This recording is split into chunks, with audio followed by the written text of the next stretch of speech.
Good morning. You're watching The Breeze. And thank you for reading Bay Area Houston Magazine and following GoBaja.com. I'm with my friend and also running for mayor of Seabrook, Glenn Royal. Glenn is known as a really prominent man in the area, in the Seabrook area, having been involved in a lot of civic events, also a member of Rotary. Is that correct? That's true. I'm incoming president of Rotary. Very proud of that. Hey, so you got two great things going on at one time. So Glenn, tell me what just made you decide to run for mayor of Seabrook?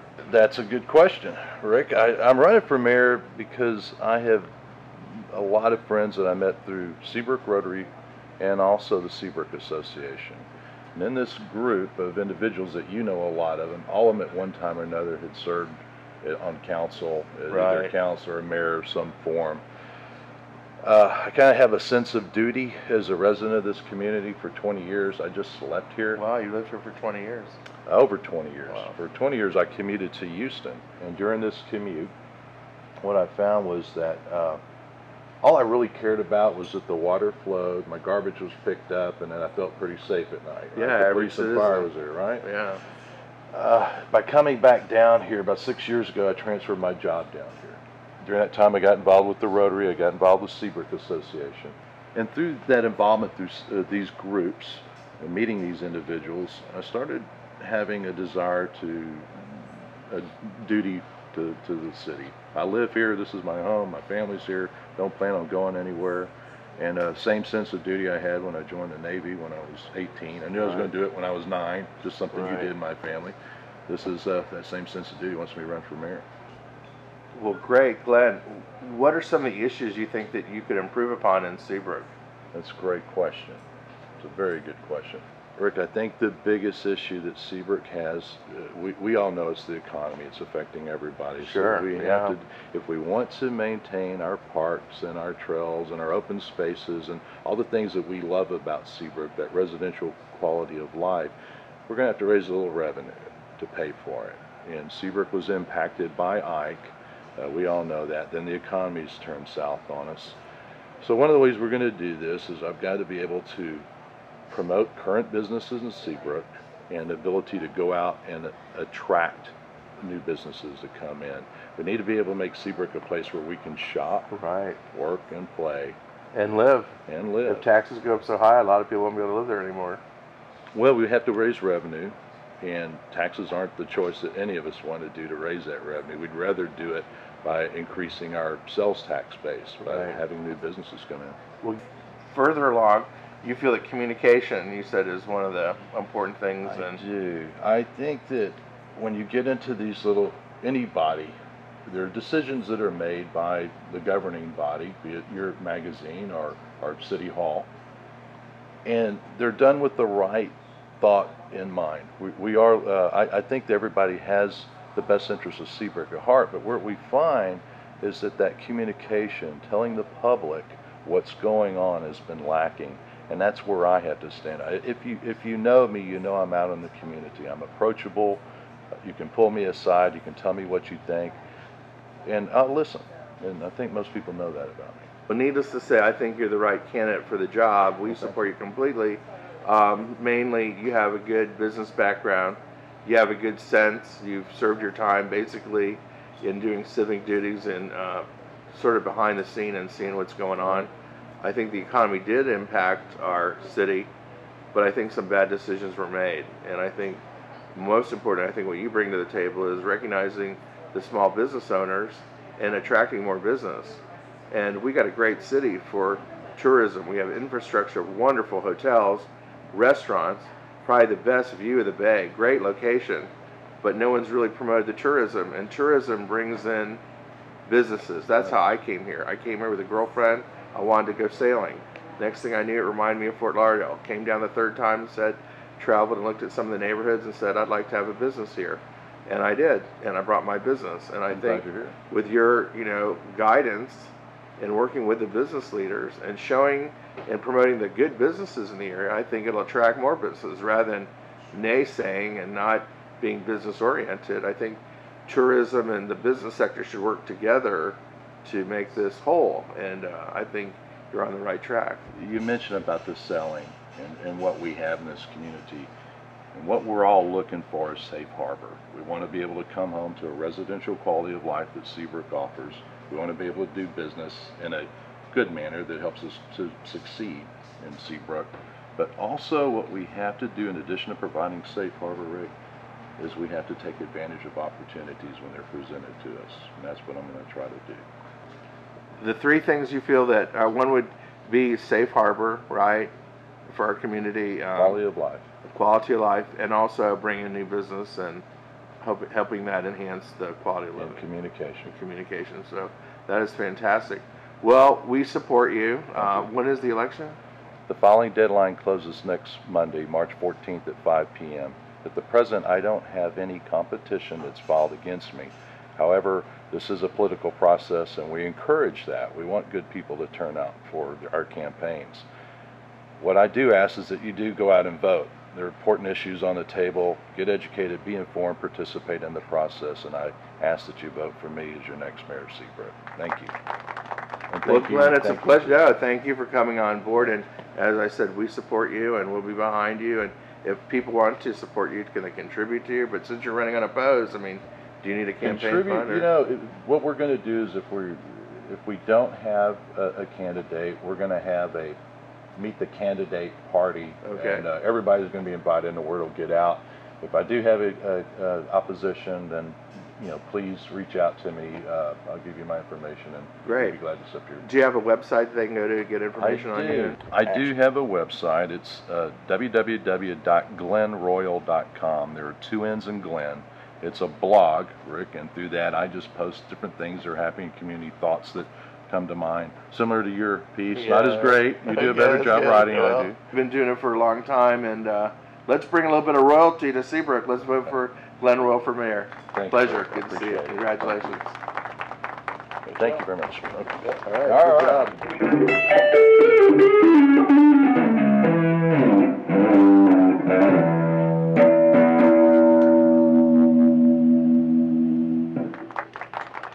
Well, as we continue our show today on The Breeze, I've got Diana Burney with Spring Hill Suites by Marriott, right? You're the GM, and you make it all happen there at the hotel. I'm the sales manager. You're the sales manager, okay? Well, sales manager, general manager, you make the wheels turn over there at that hotel, because without sales, nothing happens, right? That's true. Well, great. It's great to see you today. And tell us, you just had your grand opening recently. We did, Rick. It turned out better than I had even hoped for. We had probably 200 plus there. We had representatives from the city of Seabrook, the city of Pasadena, and the city of Kemah. Okay, so I heard it was a great turnout. Unfortunately, I was unable to make it, but I want to talk more about that hotel. It is probably one of the most unique and eclectic hotels. The design, it is inside, it's almost like, very contemporary, but very comfortable. It's very European, very chic. What's your thoughts, or what's the philosophy behind the hotel? This is the latest design in the Spring Hill Suites by Marriott. Their thoughts were they wanted to do something a little different for the traveler, the business traveler that's on the road all the time. I think they did a great job because the hotel doesn't feel like a hotel. I think that's one of the things that makes it so unique. Yes, that's correct. I tell people we have the wow factor. When you walk in, men and women both go, wow. It is very different. The rooms they're all suites. They're either king or queen. They have a sleeper sofa, a semi-private sitting area. You just don't feel like you're in a hotel, and that feeling starts the minute you walk in the doors. Well, as you know, I've had the experience of having the grand tour. Wow, when you walk in, see, I said right there, wow. When you walk in, you've got this beautiful lobby, and you've got these curtains or sheer hanging down over the lobby and nice seating, and then you've got a bar as well that you can get a drink upon arrival. And the rooms, the beds are extremely comfortable, and you've got meeting rooms. We have 1,500 square feet of meeting space that can be partitioned off into 2 separate rooms. So we're just really excited about that. We've been keeping that pretty busy, Rick. So this is what I tell people. I am not just selling our hotel, I am selling the Bay Area. I think we go great with the Bay Area. I think that's what the Bay Area is. We're unique. Right. We're diverse. We're laid back. It's relaxing, and that's what our hotel is. Well, your hotel is strategically located in probably the best place. You're right there on Seabrook and right on NASA Parkway, right near 146. So you've got the famous Kemah Boardwalk just within, you know, several hundred yards basically of the hotel across the channel, our friends in Kemah, and also in LaPorte. LaPorte is emerging as a major city, but you also are not far from the NASA complex or from the hospitals. So what a great place to relax and recreate, just in a nice quaint city like seaside town like Seabrook, but be near all the hustle and bustle and fun. And gosh, you're what, 25 minutes from Galveston as well. Exactly. So if you're taking a cruise, you know, and you want to spend the night here in Seabrook and enjoy yourself, or coming back and do a little shopping, what a great place to stay, but also for a great business trip. You've got, I think you serve breakfast there too, don't you? You have a light breakfast in the morning, a continental breakfast that I was fortunate to enjoy. We do have a breakfast buffet. It is included in the price of the room, and it is a hot breakfast buffet. In fact, one of the things we love about it, and we're finding out our guests love, especially that come here from other states or from other countries, are the waffles are Texas shaped. So it seems like everybody loves that. Oh, yeah, a little souvenir waffle. You get to eat the state of Texas. And we also have a large outside patio with a water feature. And it's just a very unique, a very different kind of hotel. And we are strategically located. We're minutes from the Bayport Industrial District. Yeah, that's a good point. The Port of Houston, the industry and international trade that's coming through. So you're probably going to have a lot of guests from all over the world stay at your hotel. I think that's the kind of feel I have about that hotel. I think when we first met, it was something to me that reminded me of the hotels in Europe, the boutique type hotels. Very unique, very themed, that you would find in Amsterdam or some of the more eclectic cities in Europe. But it has that feel. And I think for the international businessman or the domestic traveler family, you got a great place to stay. And the rates? Very, very reasonable. Our rates are Sunday through Thursday, $134, Friday and Saturday, $94. That is very reasonable, especially here in the Bay Area. Well, tell us, what other amenities does the hotel have? We have an outside saltwater pool, so women don't have to worry if they have to put color on their hair. I don't know anything about that, but if they do, they don't have to worry about it. They don't have to worry about that. You don't have to worry about the chlorine in your children's eyes. We have a wonderful fitness center there as well. It's very modern. I've heard, you know, the people working out there really get a good workout with the equipment that you have, and they feel very comfortable there. But the main thing, I know the meeting rooms, there's been a lot of meetings you've had, and high quality facilities for corporate meetings or receptions, banquets, right? You have a banquet room? That's what we have. It's 1,500 square feet. And this is what we're finding out. It's really nice to be able to offer that for people that are having business meetings, or if it is something leisure like a wedding reception or just a meet and greet or family reunions. And it is just an absolutely beautiful, beautiful hotel. And this is what I know about hotels. I've been on the other end as well. I've been an office manager where I had to find hotel rooms. Where you put people up, that is their first perception of you. It's their first perception of your company, of you as an individual, and that's why I'm really excited about this hotel. Anybody would be proud to put anybody up there. That's the right word, proud. You're Marriott or Spring Hill proud, right? Who's the GM of the hotel? I know you work close with your management and make that hotel sing. Her name is Terry Akins. She has been in the business for 20 years and has worked for Marriott for those 20 years. So the combined experience makes quite a bit. And as a salesman, what's your job? What is it you do daily? Well, it is marketing. One of the things that I'm very thankful for is I was able to go out and become a part of the community before we officially opened. And I love that. And we are in a great part of town. And our grand opening, I think, was an example of that, because the people around us are just beautiful people to deal with, even if it's not professionally, just to get to know them. I think that's what we give our guests as well. When you get out in the area, it is a laid-back feel, and everyone is. However, what I feel, the best part is your enthusiasm. You know, you're happy where you work, you represent a great product, the people treat you nice, evidently, and you got some great guests and opportunities lying ahead. Now, how do they get a hold of you or get a hold of the hotel? They can call 281-474-3456. That's our front desk. If you want to talk to me personally, just ask for me. If I'm not there in the office, they will put you through to my voicemail and I will get back with you. Or you can go on our website, which is www.springhillsuites.com/house, House. So now that they know how to get a hold of you, there's a great place with spring break coming up, right? And fishing season, everybody coming down, the warm weather. We're going to have the groundhog said, yes, we're going to have an early spring, and we are. And so it's going to be a great year for the hotel. It's a pleasure to have you, Diana. Thank you, and we welcome you back again, and good luck with the hotel. Thanks, Rick. You're watching the breeze.